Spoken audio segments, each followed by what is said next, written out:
Oi pessoal, bom dia, professor Rafael de História, tudo jóia? Pessoal, vocês já viram aí a aula sobre a crise de 1929, não é isso?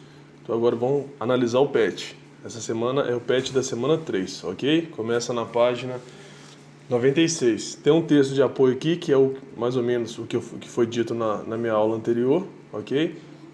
E a gente vai ler, entender direitinho e fazer as atividades. Então vamos lá.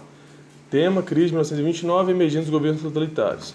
A crise de 1929 foi uma consequência da grande expansão de crédito por meio da oferta monetária e emissão de dinheiro e título levada a cabo pelo Federal Reserve System, que é uma espécie de Banco Central dos Estados Unidos, desde os primeiros anos da década de 1920. No ano de 1929, essa expansão precisou ser freada pelo governo, já que o ajuste das contas previstas precisava ser feito. O governo então parou de expandir a oferta monetária e começou a operar uma política de restrição de empréstimos. Temendo a desvalorização da moeda, muitas pessoas e empresas tiraram suas reservas dos bancos, dando início a um processo de recessão. Então aqui é a crise mesmo de 1929, mostrando lá que desde o início da década de 20, 1920, 1921, os Estados Unidos estavam ganhando muito dinheiro, estava rendendo muito dinheiro, a Europa não tinha quem mais ofertar material para eles, já que eles estavam todos destruídos por causa da Primeira Guerra Mundial. Então, houve um número enorme de dinheiro dentro dos Estados Unidos, e aí o governo americano tentou fazer algumas coisas aqui, umas estratégias para evitar que o dinheiro perdesse de valor, e aí deu o que deu. 1929 e essa crise enorme que eu contei para vocês na aula. Com a reação surgiram na Europa o totalitarismo, já que o liberalismo havia fracassado e o socialismo era tido como uma ameaça. Então, já que os Estados Unidos, que é a referência do capitalismo, quebrou e quebrou muita gente no mundo inteiro. E lá na União Soviética, a ideia de comunismo para muita gente era uma ameaça. O pessoal foi se apegar à extrema direita, ok? Como eu falei lá na aula, principalmente na imagem de Adolf Hitler na Alemanha e de Mussolini na Itália. Os regimes totalitários foram regimes políticos que existiram na primeira metade do século XX e baseavam-se num sistema político fundamentado no controle absoluto de um partido ou de um líder sobre toda a nação. De novo, no caso, Hitler na Alemanha e Mussolini na Itália. Dentro do sistema totalitarista, o líder ou partido político detém amplos poderes sobre a vida pública e privada e assim representava o Estado. Havia um forte militarismo para intimidar e calar as vozes dissidentes. Então eles usavam a força bruta, militar, a guerra, o pessoal armado e tudo mais.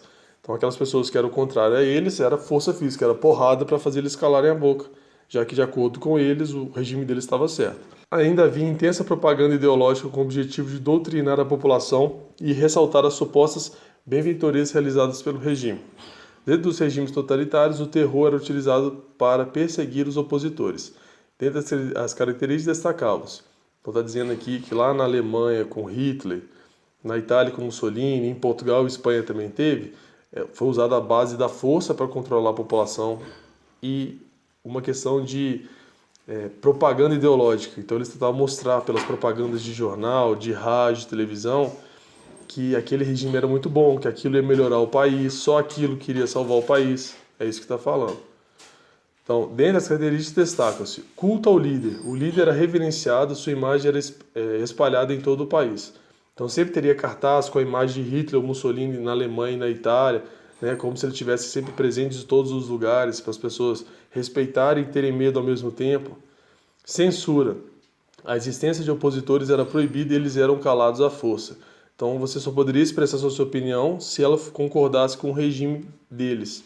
Se a sua opinião fosse contrária a isso, você era calado, ou morto, ou qualquer outra coisa, porque é o regime deles que estavam certo, a teoria deles, não estou dizendo que estava não. Supressão dos partidos políticos. Somente existia o partido do governo, todos os outros eram proibidos. Então só tinha um partido naquela época. No caso da Alemanha, era o partido nazista. Criação de inimigos internos ou externos. O combate a grupos inimigos da pátria justificava a tomada de medidas extremamente autoritárias. Por fim, havia centralização do poder no líder ou no partido. Então, eles estão dizendo aqui que esses regimes sempre tinham um inimigo. Eles ou tinham ou criavam algum inimigo para que as pessoas se juntassem contra esse inimigo. Entendeu? Igual filme de super-herói. Os super-heróis se juntam por causa de um inimigo mais forte. Eles não queriam se juntar, mas se juntam porque tem um inimigo mais forte. É mais ou menos isso que acontecia também no regime totalitário. Na Europa ocorreu o fascismo na Itália, em 1822, Benito Mussolini na Alemanha. Houve o nazismo de Adolf Hitler. A ideia tinha como um dos pilares o antissemitismo, nome pelo qual conhecíamos o ódio contra o judeu. O stalinismo, que é lá na União Soviética, foi o regime totalitário imposto durante o período em que a União Soviética foi governada por Joseph Stalin. Uma das suas marcas foi o culto à imagem do líder. A figura do líder e do Estado se confundia durante os anos do stalinismo. Outra marca muito evidente, a perseguição de todos os opositores e todos aqueles que eram entendidos como ameaça ao Estado. Então, aqui também está colocando como regime totalitário, e eu concordo, o Stalin lá na União Soviética. Então, além do Hitler na Alemanha, do Mussolini na Itália, também tem o Stalin na União Soviética.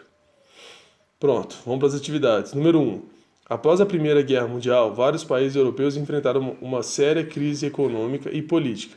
Nesse quadro de instabilidade, observamos o fortalecimento das ideologias totalitárias como o nazismo e o fascismo. Mediante tal contexto, aponte 4 pontos fundamentais que caracterizam os regimes totalitários. Esse eu nem preciso de falar, a resposta já está aqui, ó. Dentre as características destacam-se, tem aqui, culto do líder, está tudo respondido aqui no texto. Só vocês olharem que vocês sabem a resposta. 2.